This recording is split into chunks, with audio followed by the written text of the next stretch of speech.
Hi friends, welcome to my channel. ఈరోజు నేను మీకోసం కొబ్బరి పాలతో బిర్యానీ అనేది చేసి చూపిస్తాను. అలాగే మీరు నా వీడియోని ఫుల్గా చూడండి. వీడియో నచ్చితే లైక్ చేయండి, షేర్ చేయండి, అలాగే సబ్స్క్రైబ్ కూడా చేసుకోండి.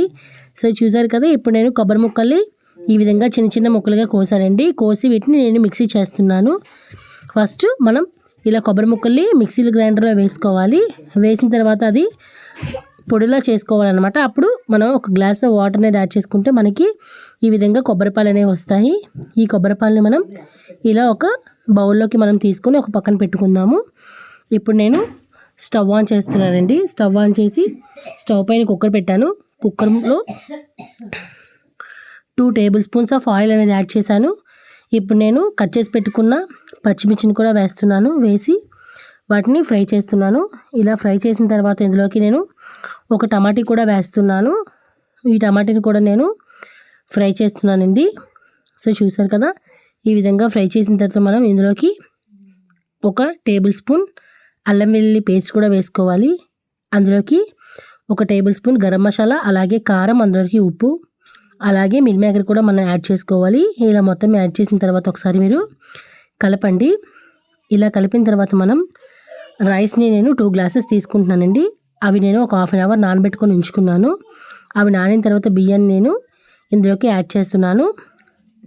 2 గ్లాసుల రైస్కి నేను 4 గ్లాసెస్ ఆఫ్ కొబ్బరి పాలు అనేవి తీసుకుంటున్నాను.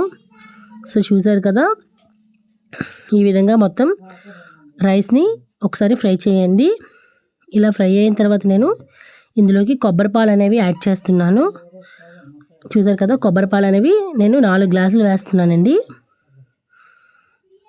ఈ విధంగా కొబ్బరి పాలు అనేవి వేస్తే చాలా బాగుంటుంది. అలాగే మనం ఆయిల్ అనేది క్వాంటిటీ తక్కువగా వేసుకోవాలి ఇందులోకి, ఎందుకంటే మన కొబ్బరి పాలలో ఆయిల్నెస్ అనేది ఉంటుంది కదా, అందుకని ఇందులోకి నేను ఆయిల్ అనేది తక్కువగా వేసాను. చూసారు కదా, మొత్తం ఒకసారి కలుపుతున్నాను.